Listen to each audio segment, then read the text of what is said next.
The huge, glass-like room of the Galactic Council buzzed with nervous energy as Ambassador Kim Gi-won walked to the center. She could feel hundreds of alien eyes watching her every move. The tall, bug-like Vorthok creatures made clicking sounds, with their mouthparts clearly finding something funny. The smooth, fish-like Nexari aliens were flashing bright colors on their skin, in patterns that looked like they were making fun of her. Ji-won took a deep breath and spoke, clearly into the silence. Humanity wants to join the Terran Defense Coalition. Her voice didn't shake, even though she could feel the dislike and mockery coming from every corner of the massive room. The atmosphere changed instantly. Some aliens started whispering too, each other in their strange languages. Others made sounds that were obviously not friendly. Few even turned their backs to her, which in galactic politics was considered very rude. General Vexfer, the most powerful military leader of the Zephyrian Empire, slowly stood up from his throne made of blue crystal. He was enormous, easily 3 times taller than Ji-won, with 4 muscular arms that could probably crush a human without effort. His skin looked like polished metal, and when he moved, it made soft ringing sounds. "Let me understand this correctly," the Vexfer said, his voice booming through the chamber like thunder. "Your species has no energy shields to protect your ships. You have no plasma weapons that can cut through advanced armor. You have no adaptive technology that can change during battle. Your entire fleet is made of simple metal ships that fly using exploding chemicals for power." He paused, letting his words sink in. Around the room, more aliens started making their versions of laughter. The Vorthok clicked faster and louder. The Nexari flashed brighter colors. Some new aliens that looked like floating jellyfish began to glow and pulse in rhythm. Could creatures so? Dexfer paused, clearly choosing his words carefully. So primitive, possibly offer to our advanced military forces? We have weapons that can destroy entire planets. We have shields that can stop stars from exploding. We have armor that learns and adapts to any attack. And you want to help us fight the most dangerous enemy the galaxy has ever seen? The question hung in the air like a challenge. Ji-won felt her face getting hot, but she kept her expression calm. She had expected this reaction, but it still hurt to hear Earth's entire civilization being called worthless. "Your metal boxes," the X4 continued, "powered by chemical explosions, carrying weapons that shoot simple bullets and missiles. This is technology we used thousands of years ago before we evolved beyond such crude methods. The Devourers are consuming entire star systems. They adapt to any weapon we use against them. They learn from every battle. And you think your ancient technology can succeed where our advanced science has struggled?" The laughter grew louder. Some aliens were actually holding their sides or whatever they used for sides. Others were making sounds that might have been applause but felt more like mockery. Ji-won stood perfectly still, waiting for the noise to die down. When it finally did, she spoke again, her voice still steady and strong. "We understand your concerns, General, but humanity has something that might surprise you. We have experience fighting enemies who seem impossible to defeat. We have the history of finding ways to win when everyone thinks we'll lose." But her words were lost in another wave of alien laughter that echoed through the crystal chamber, making it clear that humanity's application was being treated as nothing more than entertainment. 3 weeks had passed since the Galactic Council's mockery, and now nobody was laughing anymore. The communication networks across the galaxy were buzzing with panic as urgent messages fluttered in from the outer edge of known space. The nightmare everyone had feared but hoped would never come was finally here. The Devourers had arrived. Admiral Park Min-ho sat in his chair at the human monitoring station, staring at dozens of screens that showed scenes straight out of a horror movie. His coffee had gone cold hours ago, but he couldn't look away from the terrible images streaming in from the Outer Rim worlds. Planet after planet was being destroyed in ways that seemed impossible. On the main screen, he watched what had once been New Kepler, a thriving colony world with 5 million inhabitants. Just 12 hours ago, it had been a beautiful green planet, with cities, farms, and happy families. Now, it looked like a gray, dead rock. The Devourers had literally eaten everything. It's not just the people, but the trees, the oceans, the atmosphere, even the minerals in the ground. They had consumed it all, and turned it into fuel for their growing army. "This can't be real," whispered Technician Choi Hain, who was manning the sensor arrays. "Sir, according to our readings, they stripped that entire planet in less than 6 hours." 6 hours? How is that even possible?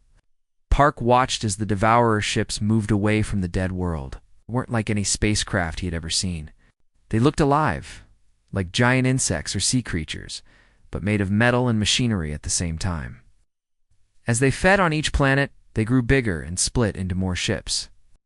What had started as a small fleet was now becoming a massive swarm.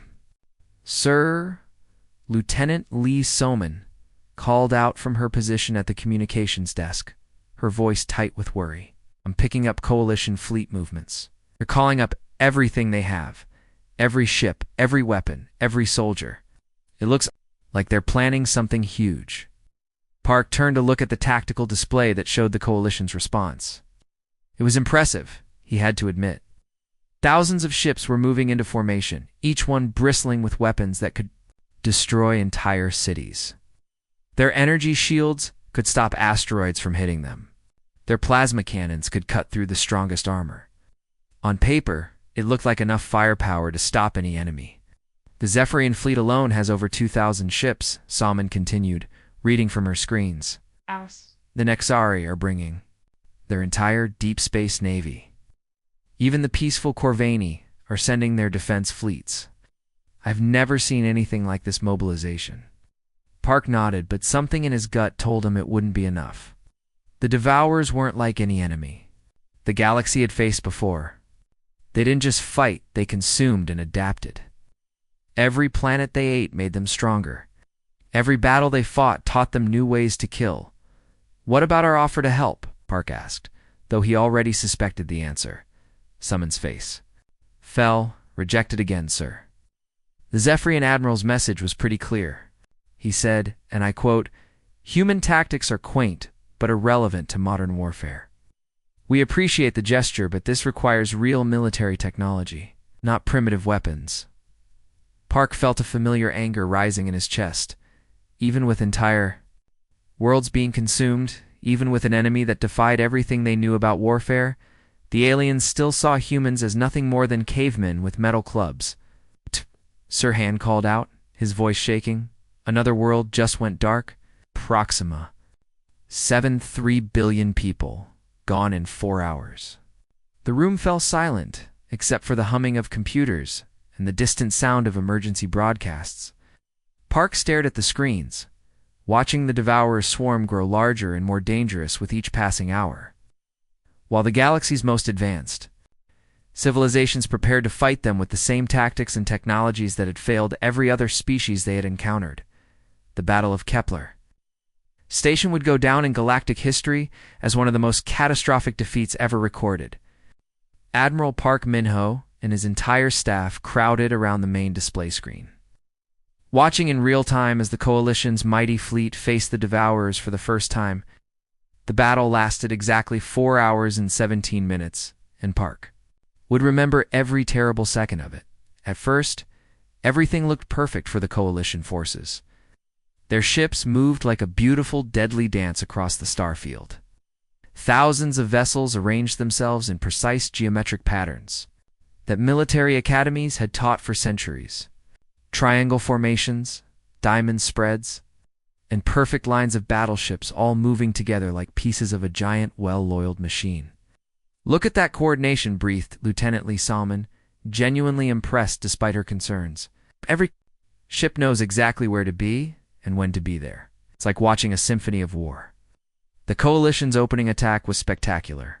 Plasma cannons fired in perfect timing, creating brilliant streams of blue and white energy that lit up the darkness of space like fireworks. Energy torpedoes streaked toward the Devourer ships in coordinated waves. For the first 30 minutes, it looked like the most one-sided battle in galactic history. The Devourer ships seemed to crumble under the assault. Their strange, organic-looking hulls were torn apart by the plasma fire. Explosions bloomed across their biomechanical surfaces, like deadly flowers. The Coalition commanders were already sending victory messages when something impossible started to happen. Wait, Technician Choi Haeon leaned closer to his sensor readings, his voice confused. Sir, I'm getting strange readings from the enemy ships. They're not just taking damage, they're changing. Park watched in growing horror as the Devourer. Vessels began to shift and adapt. Where plasma bolts had torn holes in their hulls, new armor was growing. The metal and organic tissue were literally rebuilding themselves, but not just repairing the damage. They were becoming stronger, more resistant to the exact weapons that had hurt them. They're absorbing the energy weapons, Hyun whispered, his voice barely audible over the crackling radio transmissions from the battlefield. Look at those bioships. They're literally eating the plasma blasts and using that energy to grow stronger. It was like watching a nightmare come to life. The Devourer ships were drinking in the Coalition's most powerful attacks, like a plant drinks sunlight. Each plasma bolt that hit them made them bigger, tougher, more dangerous. Within an hour, weapons that had been tearing them apart were barely scratching their newly adapted armor. But the real horror was just beginning. The Devourers weren't just defending themselves anymore. They were learning. Park watched as enemy ships began firing back with weapons that looked exactly like Coalition plasma cannons, but somehow more powerful, more accurate. They're using our own technology against us, Salman reported, her voice tight with disbelief. But it's not just copied, it's improved. Those plasma bolts are twice as strong as anything the Coalition is firing. The Coalition's perfect formations began to crack. Ships that had relied on energy shields for protection found themselves completely defenseless. The Devourers had learned how to turn those shields into weapons, overloading them and causing them to explode from within. Captains who had never lost a battle were suddenly calling for help, their voices filled with panic and confusion. Admiral Vexver's flagship is taking heavy damage, reported Communications Officer Yoon Hannah. He's calling for immediate reinforcements. Park felt a grim satisfaction mixed with horror. This was the same admiral who had called human tactics quaint and irrelevant just weeks ago. Now his mighty fleet was being torn apart by an enemy that fought unlike anything the galaxy had ever seen. The retreat, it finally came, was nothing like the organized withdrawal that military textbooks described. Ships fled in every direction, abandoning their formations and running for their lives. Some vessels were so badly damaged they couldn't even jump to hyperspace. Others simply vanished in brilliant explosions as the Devourers hunted them down. Casualty reports coming in, Salman reported, her face pale as death. 60% of the Coalition fleet, gone. The number hung in the air like a death sentence. In less than 5 hours, the galaxy's most advanced military force had been reduced to scattered survivors running for their lives, while the Coalition forces were hiding in their bases, licking their wounds and desperately calling for backup. From every corner of the galaxy, humanity was taking a completely different approach. In the massive orbital shipyards floating high above Earth, something unprecedented was happening. Chief Engineer Bae Jun had gathered the most unusual team anyone had ever seen in a military facility. The conference room was packed with people who normally would never work together. There were spacecraft engineers sitting next to ancient history professors. Military tacticians were deep in conversation with video game designers. Computer programmers were studying old books about pirates and guerrilla fighters. Looked more like a university debate than a military planning session.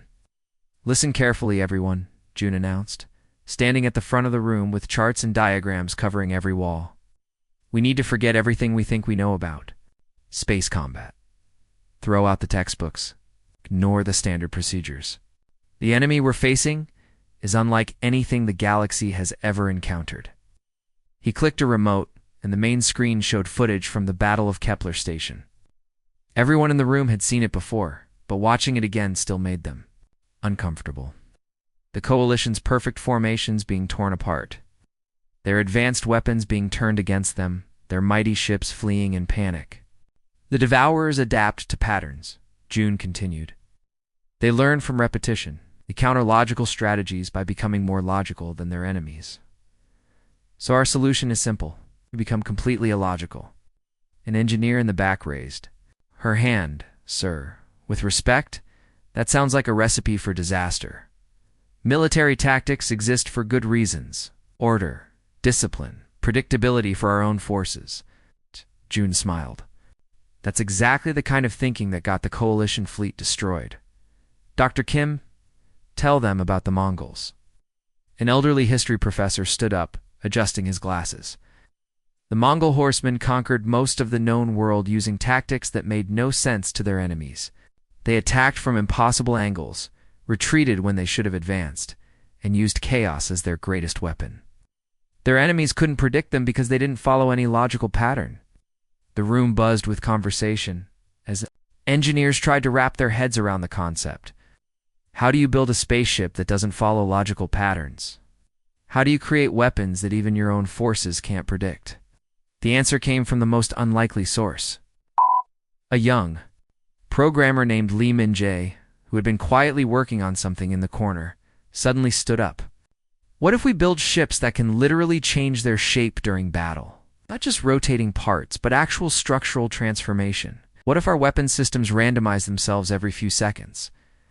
Over the following weeks, the orbital shipyards became a hive of activity unlike anything Earth had ever seen. Traditional spacecraft design was thrown out the window. The ships that began taking shape looked strange, almost organic, like they had been grown rather than built. The hull sections could split apart and reconfigure themselves in dozens of different ways. Weapons pods could move to any position on the ship within seconds. The engine systems could fire in random patterns, making the ships dart and weave like insects rather than flying in straight lines like traditional spacecraft. Commander Nari was the first to test the new systems aboard. The flagship called the Indomitable. As she sat in the captain's chair, she watched her weapons officer, Lieutenant Park Jinwoo, struggle with the controls that seemed to change every few minutes. Jinwoo called out, frustration clear in his voice. The targeting system keeps changing its firing sequence. Every time I think I've figured out the pattern, it switches to something completely different. I can't establish any consistent way to aim these weapons. Nari studied the battle simulation playing out on the main screen. Their test ship was fighting against computer-generated enemies that used standard coalition tactics. Firing in neat, organized patterns, the Indomitable was shooting in what looked like complete chaos. Sometimes it fired all weapons at once, sometimes it fired one at a time. Sometimes it didn't fire at all for several seconds before unleashing a barrage. That's exactly the point, Lieutenant Nari replied, watching as the simulation enemy struggled to adapt to their unpredictable attacks. If we can't predict our own actions, then neither can they. The Devourers learn by watching patterns and finding ways to counter them. But you can't counter something that has no pattern. The test results were encouraging, but also terrifying. The human ships were effective, but they were also dangerous to operate. Crews had to learn to think on their feet, to adapt to their own ships, changing capabilities, to fight more like artists than soldiers. As the fleet prepared to leave Earth's orbit, Nari looked at the strange, shape-shifting vessels that would carry humanity into battle. They looked nothing like the sleek, organized ships of the Coalition. They looked chaotic, unpredictable, and completely insane. Perfect for fighting an enemy that thrived on logic and order. The attack on Nexus Prime began like something out of a nightmare. Admiral Park Min-ho stood on the bridge of the Harmony, watching through the massive viewscreen as over 1 million Devourer bioships surrounded the Coalition's most important world. The enemy vessels moved like a living swarm of insects, their surfaces constantly shifting and changing as they prepared for the assault. Nexus was supposed to be the safest place in the galaxy. It was the Coalition's technological heart, where all their best scientists and engineers worked on the most advanced weapons and defenses. The planet was protected by energy shields so powerful they could stop the explosion of an entire star. Massive defense platforms floated in orbit, each one carrying enough firepower to destroy a small moon. "Sir," called out Sensor Officer Kim Dae-ho, his voice tight with amazement. "I'm reading shield strength at maximum capacity. Those barriers could withstand a direct hit from a supernova. And look at those defense platforms. Each one has more weapons than our entire fleet." Park nodded, but he felt a cold knot in his stomach. The Coalition had thought their technology was superior before, and look what had happened at Kepler Station. The Devourers didn't just fight, they learned and adapted. Every defense the Coalition had built was just another puzzle for them to solve. As if reading his thoughts, the Devourer swarm began their attack. Instead of charging straight at the shields like a normal enemy might, they spread out in a complex pattern that made no immediate sense. Some ships fired energy weapons at the barriers, others released strange organic substances that seemed to eat at the shield generators themselves. "They're not just trying to break through," observed Lieutenant Lee Soman from her position at the communications station. "They're studying the shields, learning how they work. Look at those bioships near the North Pole. They're actually sampling the energy frequencies." The Coalition's response was exactly what Park had expected. Their remaining fleet, still recovering from the disaster at Kepler Station, formed perfect geometric patterns around the planet. They fired in coordinated waves, their plasma weapons, creating beautiful light shows against the darkness of space. For a moment, it looked like they might succeed in driving the Devourers back, but Park had seen this before. The enemy ships began to adapt, their surfaces changing to absorb and redirect the energy weapons.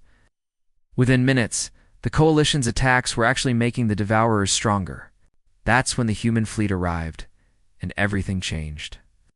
"Sir," Communications Officer Yoon Hannah called out, her voice confused. "Coalition Command is requesting our intentions. They want to know our approach vectors and battle plans there. Well, they're concerned about how we're moving." Park looked at the tactical display showing the human fleet's approach. To anyone trained in traditional military tactics, it looked like complete chaos. Ships were arriving from every direction at different speeds and times. Some were spinning wildly, others were flying in zigzag patterns that made no sense. A few were even flying backwards, their engines pointing toward the enemy. "They think we've lost our minds," Park said with a grim smile. "Good. If we confuse our allies, imagine what we're doing to the enemy." The Coalition commanders were probably having heart attacks, watching the human fleet's approach. Every rule of space warfare was being broken. Ships that should have been in formation were scattered across the battlefield. Vessels that should have been protecting each other were moving in completely opposite directions.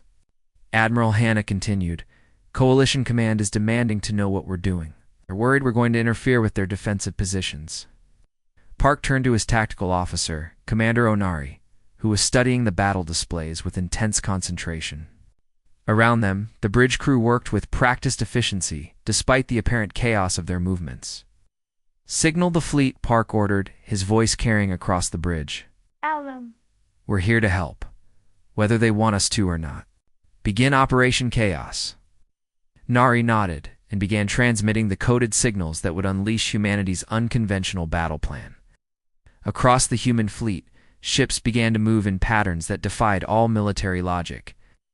Some vessels suddenly changed direction completely. Others split their whole sections apart and reconfigured themselves into new shapes. And a few began firing weapons in random directions. To the Coalition forces, it looked like the humans had completely lost control of their fleet. To the Devourers, who had been successfully adapting to every logical attack pattern, the human approach was something they had never encountered before.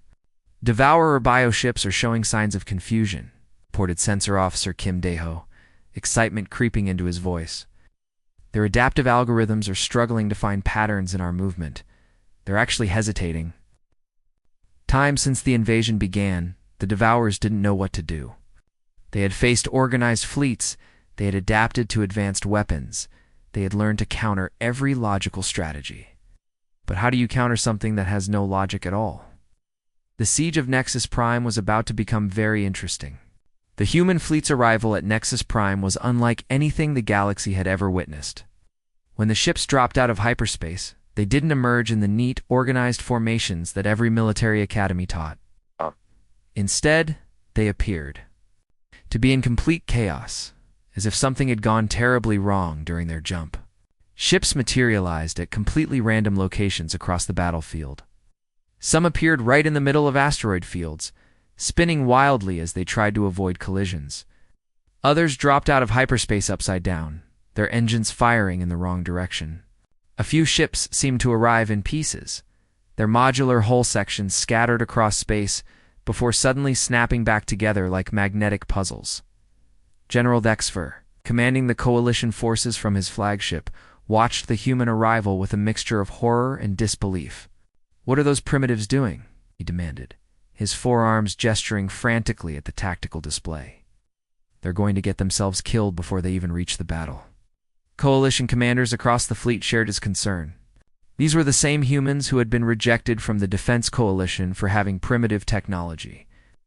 Now they were flying into the most important battle in galactic history, looking like they didn't know how to pilot their own ships. "Sir," reported his tactical officer, "the human vessels are? I don't know how to describe it. They're moving in patterns that make no tactical sense. Some are flying backwards, others are spinning like tops. One ship appears to be flying in. A perfect figure-8 pattern for no apparent reason. But something strange was happening with the Devourers. For the first time since the invasion began, the biomechanical swarm wasn't immediately attacking. The million-strong enemy fleet that had been systematically destroying every organized force they encountered was actually hesitating. The Devourer ships hung in space like confused predators, their adaptive surfaces rippling with uncertainty. Their biomechanical brains, designed to analyze and counter-organize military strategies, were struggling to process what they were seeing. There was no pattern to analyze, no formation to counter, no logical strategy to adapt to. Captain Kang. Minji piloted her corvette, the Defiant, straight through the heart of the enemy formation. Her ship was a perfect example of humanity's new approach to warfare. Every few seconds, the hull sections would shift and reconfigure, transforming from a sleek attack vessel into a blocky transport, then into something that looked like a flying brick, then back into a completely different shape. "This is insane," muttered her navigator, Lieutenant Park Ji-hoon, as he watched the hull reshape itself around them. "The artificial gravity keeps shifting, the corridors are changing layout, and I think our bridge just moved to what used to be the engine room." Mingi grinned as she watched a massive Devourer bioship try to target her vessel. Every time the enemy locked onto her ship's profile, the hull would change shape, making their targeting systems start over from scratch. "That's the point, Lieutenant. If we don't know what we're going to look like in the next 30 seconds, how can they?"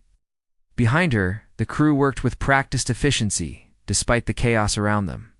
They had trained for months to operate in these constantly changing conditions, learning to adapt as quickly as their own ships. Weapons Officer Nam Junho called out from his station, "Kinetic weapons, armed and ready, Captain." Targeting the largest bioship with random dispersal pattern. "Fire when ready," Minji ordered. Watching as her ship's weapon systems began their unpredictable attack sequence, the Defiant's kinetic weapons were nothing like the advanced energy weapons the Coalition used. They were simple magnetic accelerators that fired chunks of metal at extremely high speeds. No fancy plasma beams, no energy torpedoes. Just old-fashioned projectiles that followed the basic laws of physics. But that simplicity was exactly what made them so effective against the Devourers. The enemy bioships had learned to absorb and redirect energy weapons. They had no defense against simple metal slugs traveling at incredible speeds. The first barrage tore through the adaptive armor of the largest Devourer ship like bullets. Through paper, the biomechanical hull tried to adapt, growing thicker armor in the areas where it had been hit. But the human weapons weren't following any predictable pattern. Some shots came from the left, others from the right. Some from above, others from below. "Direct hits on target," Junho reported, excitement in his voice. "Their adaptive armor is trying to respond, but it can't predict where the next shots are coming from." Other human ships throughout the fleet were having similar success. Each vessel used different weapons, different tactics, different approaches. Some fired in rapid bursts, others in slow, deliberate shots. Some targeted engines, others aimed for weapon systems. And a few seemed to be shooting randomly at whatever was closest. The Devourer's bioships tried desperately to adapt. But every time they developed a defense against one human attack, another ship would use a completely different approach. It was like trying to solve a puzzle where the pieces kept changing shape, for the first time since the invasion began. The Devourers were the ones being confused and overwhelmed. Their perfect adaptation systems, designed to counter logical military strategies, were useless against an enemy that seemed to have no strategy at all. The tide of battle was beginning to turn. And it was turning because humanity had learned to fight like no other species in the galaxy. As the battle around Nexus Prime grew more intense, something remarkable began to happen. What had looked like complete chaos from the human fleet was actually revealing itself to be something far more sophisticated. Every seemingly random movement, every apparently crazy decision, was part of a larger plan that was too complex for even the most advanced computers to understand. The human pilots weren't just flying around randomly. They were using something that no alien species had ever mastered in warfare: pure human intuition, where other species relied on computers, battle algorithms, and logical decision-making. Humans were making split-second choices based on gut, feelings, creative thinking, and controlled recklessness. Captain Kang Minji watched from her constantly reshaping corvette as human ships throughout the fleet performed maneuvers that would have been impossible to program into any computer. A destroyer would suddenly flip upside down for no apparent reason, just as a Devourer bioship fired where it had been a second before. A frigate would split into 3 pieces, dodge an attack, then reassemble in a completely different configuration. Like watching a jazz performance, observed her navigator at Lieutenant Park Ji-hoon as he tried to track the movements of nearby human vessels. Everyone's playing their own tune, but somehow it all works together to create something beautiful. Devourers were becoming increasingly frustrated. Their biomechanical brains, designed to learn and adapt to any logical pattern, were encountering something they had never faced before: organized chaos. Every time they thought they had figured out a human tactic, the humans would do something completely different. But the real turning point came when Commander Lee Do-yeon found himself in what should have been an impossible situation. His destroyer, the Resilience, had somehow ended up surrounded by 12 massive Devourer bioships. Their adaptive holes were closing in like the jaws of a trap, and every escape route was blocked. Sir called out his tactical officer. Panic creeping into his voice. We're completely surrounded. Engines are at 50%. Shields are failing, and we're outnumbered 12-1. Recommend immediate retreat. Do-yeon stared at the tactical display, watching as the enemy ships moved closer. In any normal military situation, retreat would be the obvious choice. Any computer would calculate the odds and recommend running away. Any logical commander would try to find a way to escape and fight. Another day, but Do-yeon wasn't thinking like a logical commander. He was thinking like a human. Negative, he said, his voice calm, despite the desperate situation around them. All crew to escape pods. I want everyone off this ship in the next 2 minutes, sir. His second-in-command, Lieutenant Kim Na-yeon, stared at him in confusion. We're abandoning ship? But where can we go? The escape pods won't be able to get past all those enemy vessels. Do-yeon was already moving toward the bridge controls, his hands dancing across the navigation systems. We're not abandoning ship, Lieutenant. We're turning the Resilience into the biggest missile these Devourers have ever seen. Set the reactor to overload and aim us directly at their command vessel. The bridge crew stared at him in shock. What he was suggesting was essentially a suicide mission. It was the kind of primitive, desperate tactic that no advanced civilization would ever consider. It was exactly the sort of thing that the Galactic Council had mocked humans for thinking about. Sir, Na-yeon said carefully, that's not a recognized military tactic. It's basically ramming the enemy. Our own people will think we lost our minds. Good Do-yeon replied with a grim smile. If our own people think we're crazy, imagine what the Devourers are thinking right now. The crew followed orders, flooding into escape pods that launched in all directions. The Devourers focused on the destroyer itself, barely noticed the tiny pods scattering into space. Their adaptive algorithms were still trying to figure out what the human ship was planning to do. Do-yeon remained alone on the bridge, his hands on the controls as the Resilience picked up speed. The nuclear reactor was building toward overload, and he aimed the ship directly at the largest Devourer vessel. What appeared to be their command ship? The enemy bioships realized what was happening too late. Their adaptive defenses were designed to counter energy weapons, physical projectiles, even boarding attempts. But they had no protocol for dealing with an entire enemy ship being used as a giant, nuclear-powered battering ram. The Resilience plowed into the Devourer mothership at full speed, her nuclear reactor detonating in a brilliant flash that lit up the entire battlefield. The explosion was so massive that it destroyed both vessels completely, taking several nearby enemy ships with them. The tactic was so primitive, so completely illogical, that the Devourer's advanced defensive systems had no response. Their biomechanical brains couldn't process the idea that someone would deliberately destroy their own ship as an attack method. Across the battlefield, human crews watched in stunned silence as the explosion faded. Then, slowly, a cheer began to build. Commander Lee Doyen had just shown the entire galaxy that sometimes the most effective strategy was to throw out the rulebook completely. The Devourers, for the first time since the invasion began, looked confused and uncertain. They had finally encountered an enemy that was too unpredictable, too creative, too willing to sacrifice everything for victory. The art of controlled chaos was working, and the galaxy was about to learn what humans meant by fighting dirty. The massive explosion of the Resilience created a moment of absolute silence across the battlefield. For several seconds, both human and alien crews stared at the brilliant flash where Commander Lee Do-yeon just sacrificed everything to destroy an entire enemy command ship. Then, slowly, something incredible began to happen. The coalition forces, who had spent months mocking human tactics as primitive and useless, suddenly saw those same tactics in a completely different light. General Lexfer, the Zephyrian commander, who had dismissed humanity's military capabilities, watched the tactical display with new eyes as he realized what had just occurred.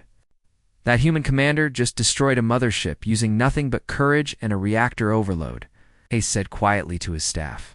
Outwards. No advanced weapons, no energy shields, no sophisticated algorithms. Just pure determination and the willingness to sacrifice everything for victory.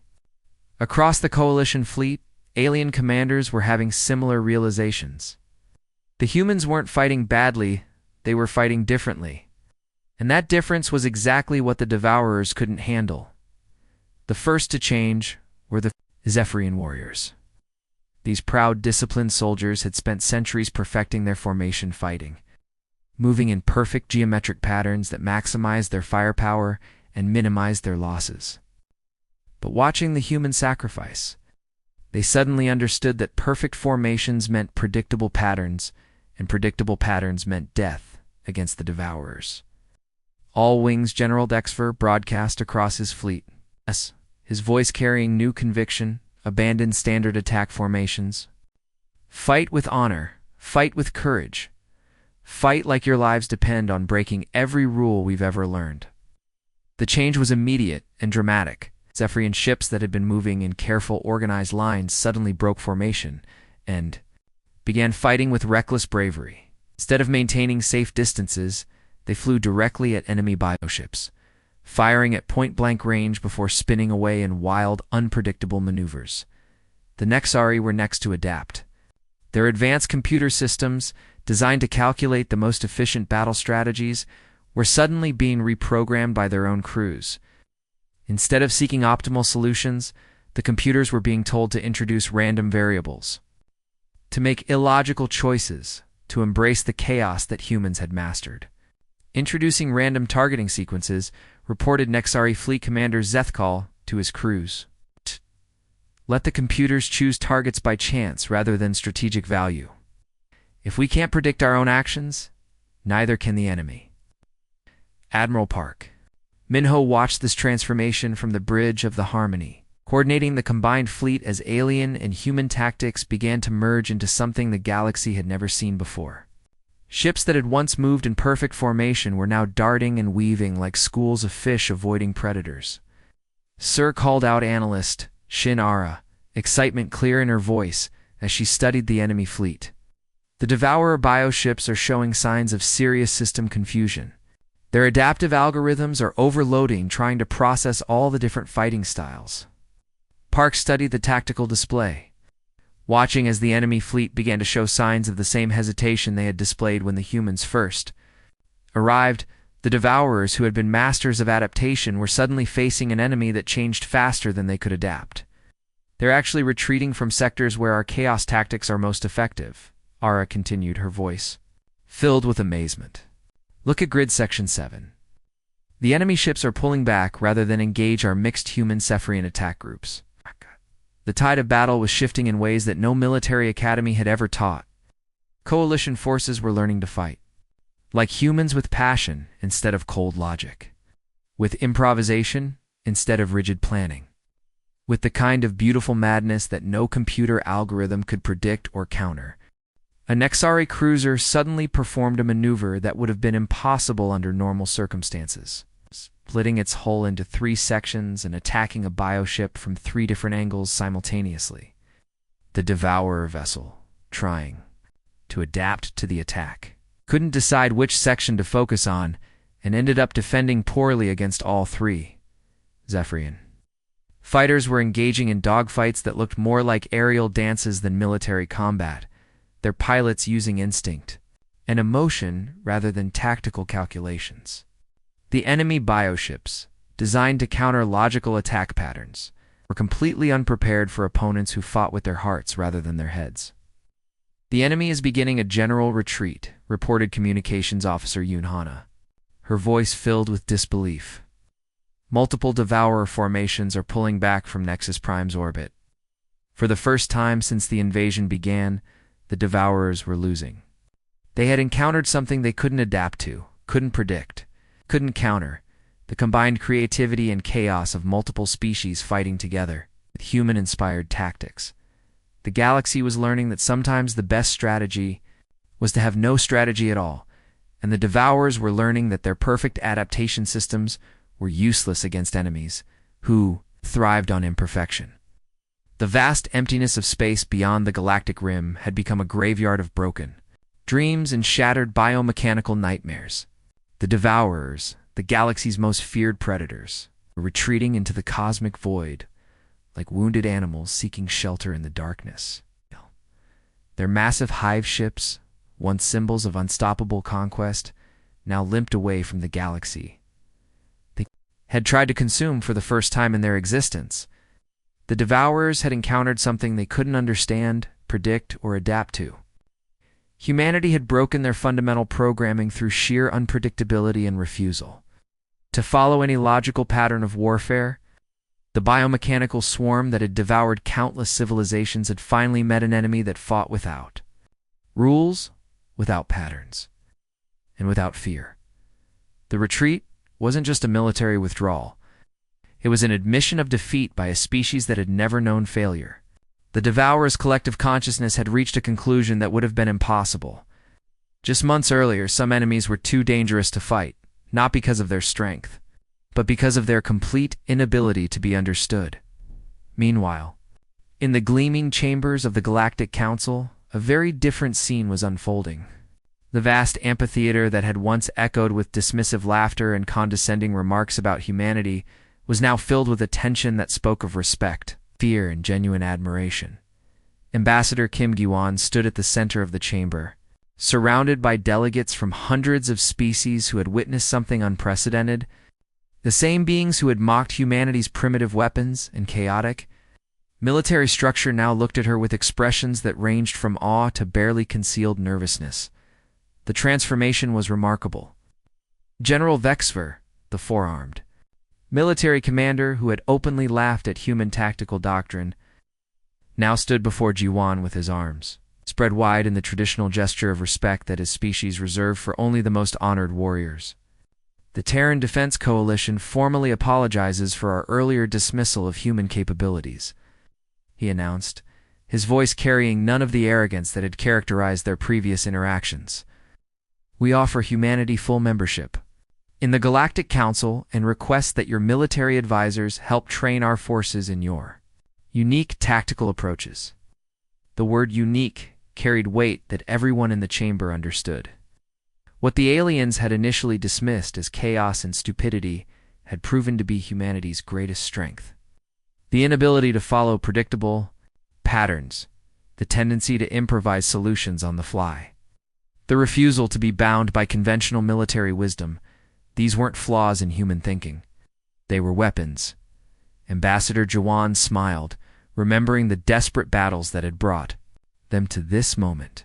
She thought of Captain Wu and his team infiltrating alien ships through ventilation systems, of Dr. Ben reverse engineering advanced technology in underground laboratories, of ordinary civilians like Mechanic Hack building war machines from scrap, metal and alien power cores. "Accept your offer, General," she replied, her voice carrying the quiet confidence of someone who had seen her species accomplish the impossible. After all, we've always understood one fundamental truth that seems to have escaped galactic military doctrine. Every delegate leaned forward, eager to hear the secret that had allowed a primitive species to defeat the galaxy's most feared enemy, which is, asked the Nexari delegate, their bioluminescent patterns. Shifting with genuine curiosity, G1's smile widened as she delivered the lesson that would reshape galactic military thinking forever. Sometimes the best strategy is to have no strategy at all. The statement hung in the air like a philosophical bomb. For species that had spent millennia perfecting military science, developing complex battle algorithms, and creating predictable tactical doctrines, the idea was revolutionary. How could chaos defeat order? How could randomness overcome planning? But the evidence was undeniable. The Devourers, with their perfect adaptation capabilities and logical approach to warfare, had been defeated by an enemy that refused to be logical. Every time the biomechanical swarm had adapted to counter human tactics, humans had simply done something completely different. "You fought a war without following any rules," observed the Kree delegate, their crystalline form shimmering with amazement.